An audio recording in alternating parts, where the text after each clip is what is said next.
Bienvenue sur Comment fait-on, heureux de vous retrouver. Nous allons réaliser ensemble un savarin à la chantilly, appelé également baba au rhum à la chantilly. Je vais vous expliquer tout à l'heure la différence qu'il y a entre les deux. C'est assez simple.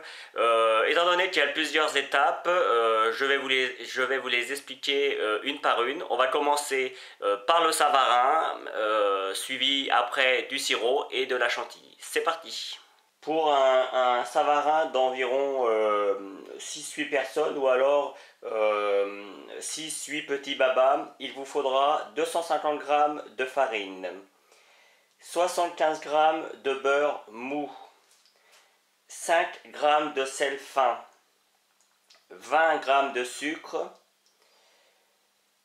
10 g de levure, alors c'est de la levure boulangère, 4 œufs et 5 centilitres de lait que vous allez faire chauffer un petit peu afin qu'on dilue la levure. Étape, on fait chauffer vraiment très doucement, il faut surtout pas de ça bout, il faut juste que le lait soit tiède afin que la levure puisse se diluer et se dissoudre correctement. Si votre lait est bouillant, si vous le faites bouillir, la levure va également cuire et elle va mourir. Au-delà de 65 degrés, la levure meurt. Donc le lait est tiède, on va commencer par mettre la levure. Alors c'est de la levure boulangère, c'est important, on en trouve maintenant à peu près partout, sinon vous demandez à votre boulanger, il se fera un plaisir de vous en donner.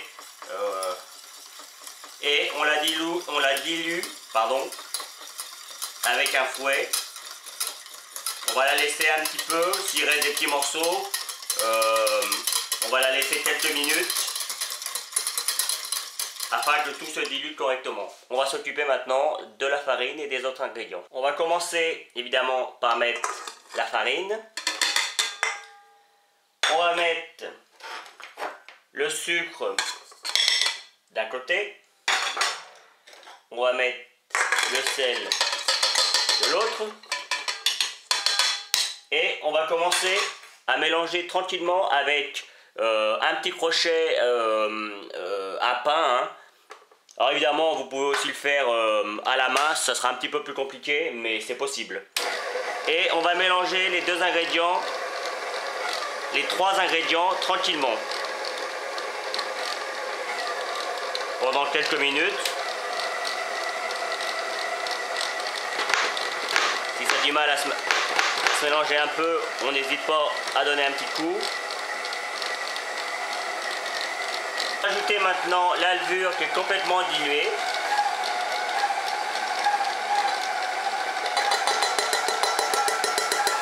Voilà. Ainsi que 3 œufs. On va commencer par 3 œufs et on verra la consistance par la suite. Donc 1, 2 et 3.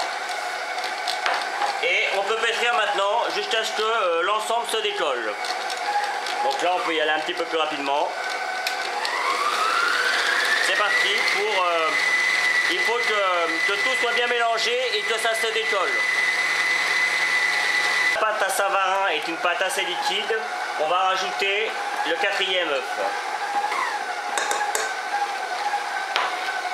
On va laisser mélanger un petit peu. Afin que tout s'incorpore correctement. Et c'est reparti pour la vitesse rapide.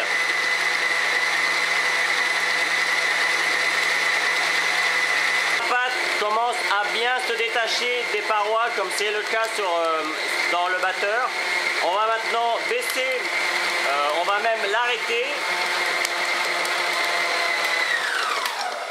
On va l'arrêter, on va le relever afin de détacher un petit peu la partie. Voilà, alors ça reste liquide et on va y incorporer le beurre. On peut y aller d'un seul coup, comme le beurre il est mou. Voilà. Voilà. On va maintenant remettre en marche en vitesse lente au départ pour que le beurre afin que le beurre s'incorpore correctement. Si on a un petit peu sur les bords, on n'hésite pas à arrêter à nouveau le batteur et prendre une spatule pour décoller tout ce qu'il y a sur le bord. Et on repétrit encore, alors là j'ai pétri déjà facilement 10-15 minutes. On repétrit encore 5-6 minutes le temps que le beurre s'incorpore correctement et que ça se redécolle une deuxième fois. Donc on attend que le beurre s'incorpore.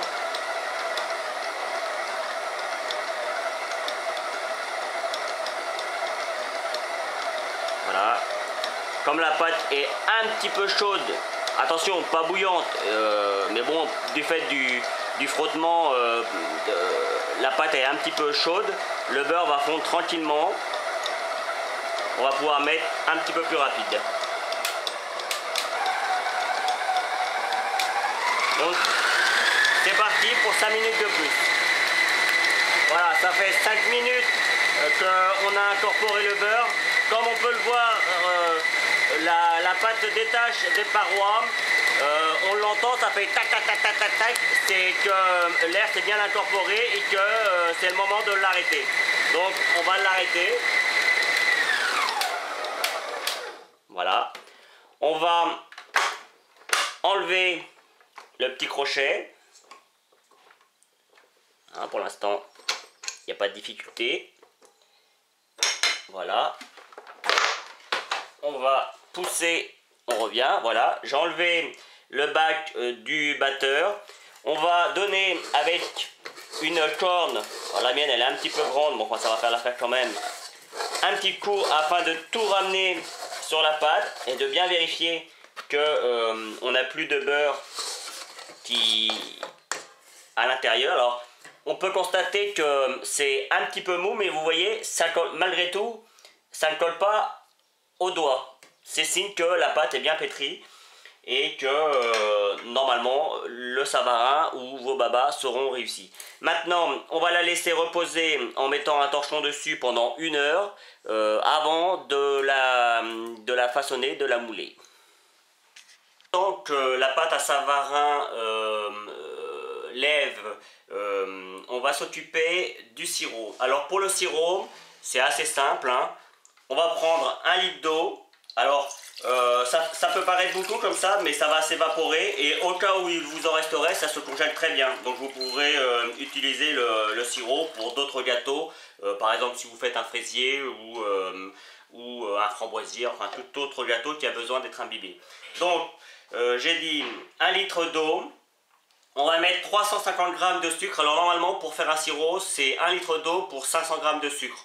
Moi je vais mettre un petit peu moins parce que bon, faut pas non plus exagérer.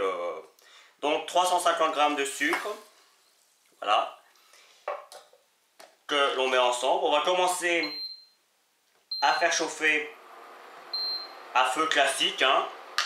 Alors moi je vais rajouter quelques petites étoiles de badiane. Alors une, hein. Il n'y a pas besoin d'en mettre de trop parce que ça parfume quand même relativement bien. Si vous n'en avez pas, évidemment, vous n'en mettez pas. Hein. Vous pouvez remplacer ça par des écorces d'orange, écorce de citron, ou les deux. Et évidemment, ce qui va faire le savarin, c'est le rhum. Donc là, par contre, on peut y aller. De toute façon, ça va être dilué dans... L'alcool va être chauffé, donc il ne restera plus que le goût. Donc on peut y aller. Je vous donnerai de toute façon les quantités exactes sur la vidéo. Donc c'est parti maintenant pour faire chauffer. On va attendre que ça arrive à ébullition et on va laisser bouillonner. C'est pas très français, mais bon, au moins ça vous explique bien comment ça doit être. Pendant une bonne demi-heure, voire une petite heure. Hein, faut vraiment que ça cuise tranquillement à feu doux. De façon à ce que le sucre s'incorpore et devienne un petit peu siroteux. C'est ce qui fera le sirop. Donc c'est parti. Le sirop cuit maintenant tranquillement. On va s'occuper, on va reprendre la pâte à savarin et on va la mouler. Donc comme on peut constater, la pâte à savarin a gonflé.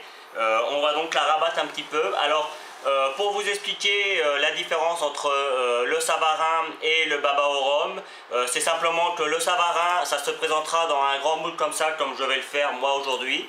Par contre, les baba au rhum, c'est dans des petits moules, c'est les mêmes moules, mais beaucoup plus petits.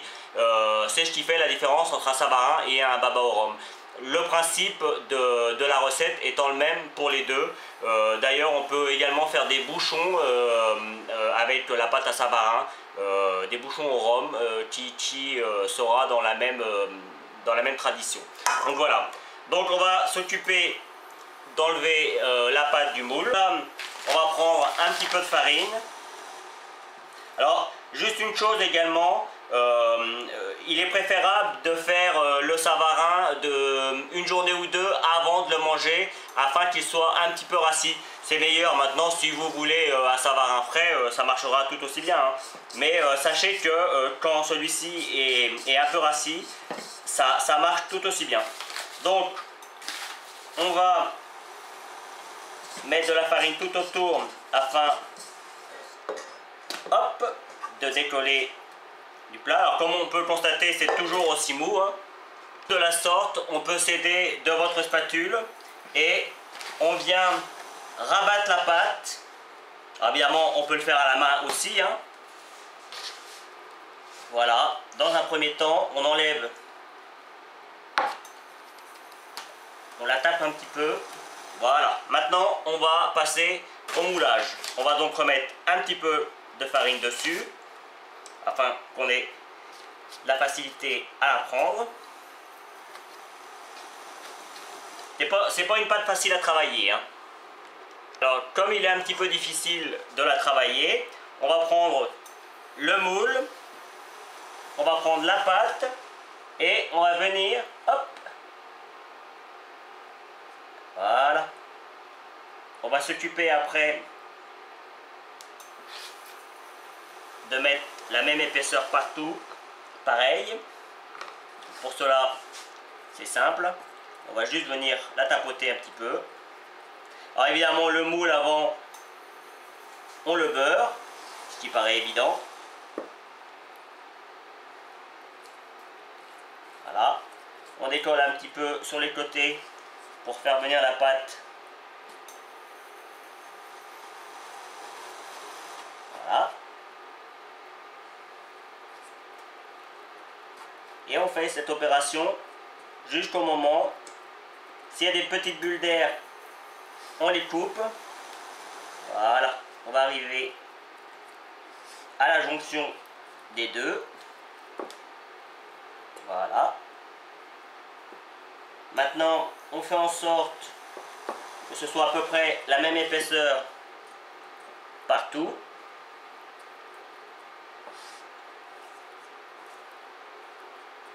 Voilà. Là, on a un petit peu plus de pâte. Voilà. Et maintenant, on va laisser pousser. Il faut que la pâte arrive à peu près à hauteur du moule, hein, pas plus.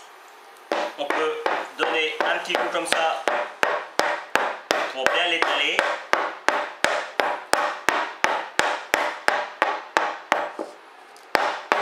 Ça aura l'avantage en même temps d'enlever toutes les bulles.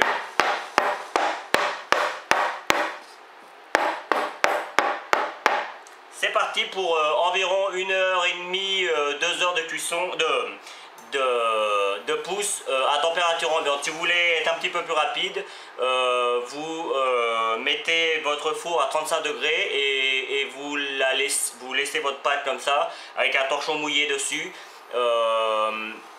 pendant environ 1 heure et ça devrait être bon. Le sirop a réduit d'environ de moitié. Il est temps de l'arrêter et on va le laisser refroidir le temps que le Savarin pousse. Le Savarin est arrivé à hauteur du moule. On va donc maintenant mettre le Savarin au four, dans un four préchauffé à 180 degrés pendant environ 10 à 15 minutes. Hein. Il faut regarder avec un couteau pour savoir si la pâte est bien cuite. Donc c'est parti pour la cuisson. Alors, juste avant, je n'ai pas doré le dessus, hein, parce que d'une part je vais me servir, moi le dessus va aller en dessous, donc ça sert à rien, Et puis de toute façon, comme vous pouvez le constater, même sans dorure, il y a une belle croûte. Donc si vous vouliez le laisser comme ça serait joli.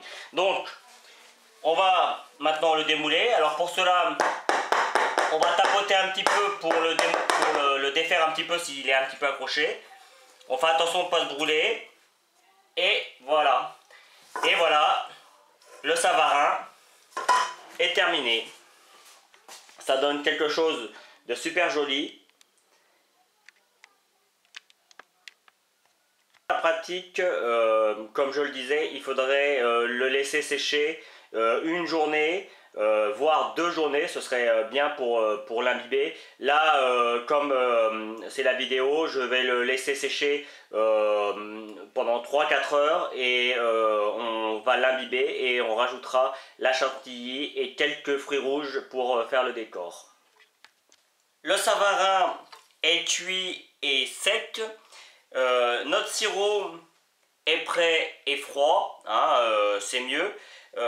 Donc 1 heure avant de faire cette opération, mettez le bac de votre batteur au congélateur afin que celui-ci soit bien froid, ce qui va aider la chantilly à monter plus facilement et à rester plus ferme plus longtemps.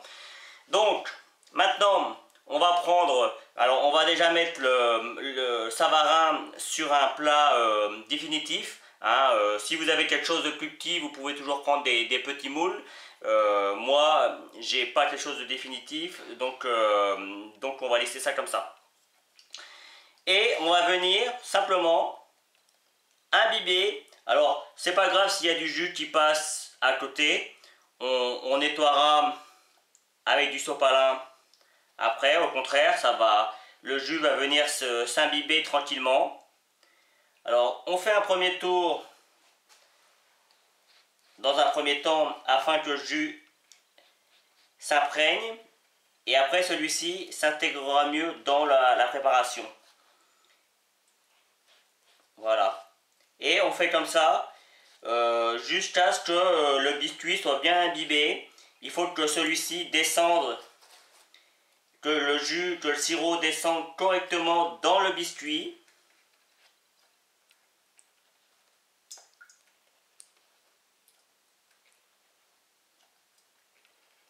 Voilà. Alors, on peut, si vous avez un plat un petit peu plus grand, et si votre gâteau est bien sec, que vous l'avez laissé rassir pendant 1 journée ou 2, le tremper directement dans un plat. C'est un petit peu plus rapide. Voilà, donc on continue cette opération jusqu'à ce qu'il n'y ait quasiment plus de sirop. Et on regarde en touchant, tant qu'il reste encore un petit peu dur, on n'hésite pas à remettre un petit peu de sirop. Et une fois qu'on aura fini, on prendra le sopalin et on viendra nettoyer tranquillement. Hein. Mais en attendant, le sirop va venir s'infiltrer par le dessous. Donc tant qu'on n'a pas fini, on peut laisser ça de cette manière. Donc c'est parti pour le sirop sur le gâteau. Le Savarin est bien abîmé. On le voit, il suffit d'appuyer dessus pour sentir l'humidité, même ça ressort un petit peu. On va donc maintenant le mettre de côté et passer à la chantilly que l'on mettra au milieu et on mettra quelques décors avec un petit peu de fraises, un petit peu de framboise. Et ce sera terminé. Maintenant à la chantilly, donc votre récipient doit être super froid, hein, c'est vraiment important. On va battre à fond. Vous préparez 80 g de sucre glace ici. Que l'on mettra à la fin quand la crème fouettée deviendra bien dure. Donc c'est parti. On y va à fond.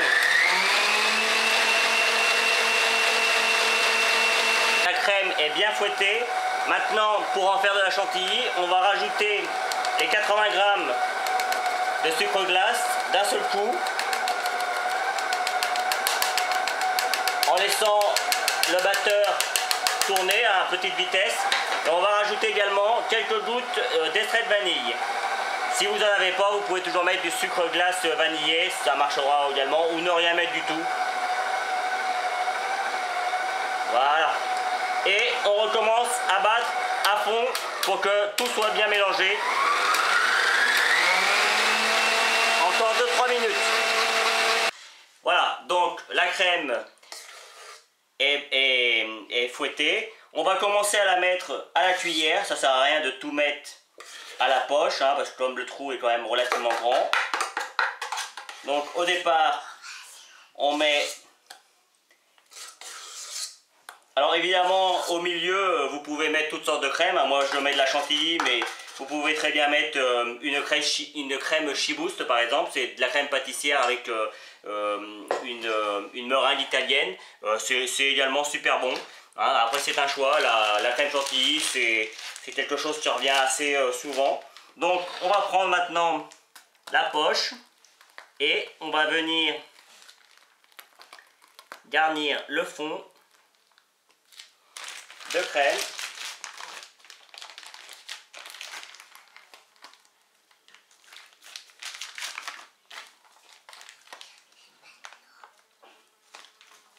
Voilà. Alors on peut en faire plus, en mettre plus, hein, c'est un choix. Moi j'en mets pas trop parce que faut pas non plus que ce soit trop gras.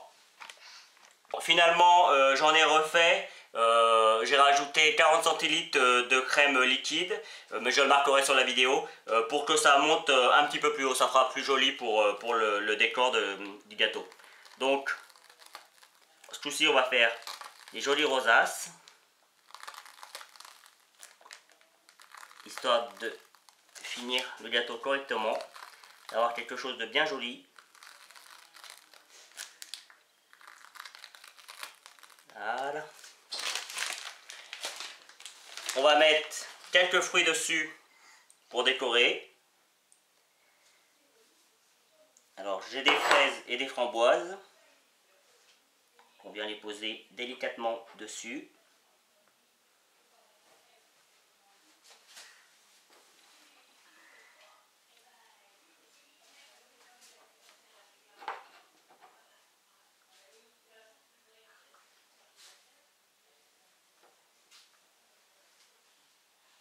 Et voilà. Après, libre à vous, si vous le souhaitez, de mettre de la crème sur les bords. Moi, je ne vais pas le faire, hein, je vais laisser ça comme ça. Voilà, le savarin est terminé. A bientôt sur Comment fait-on.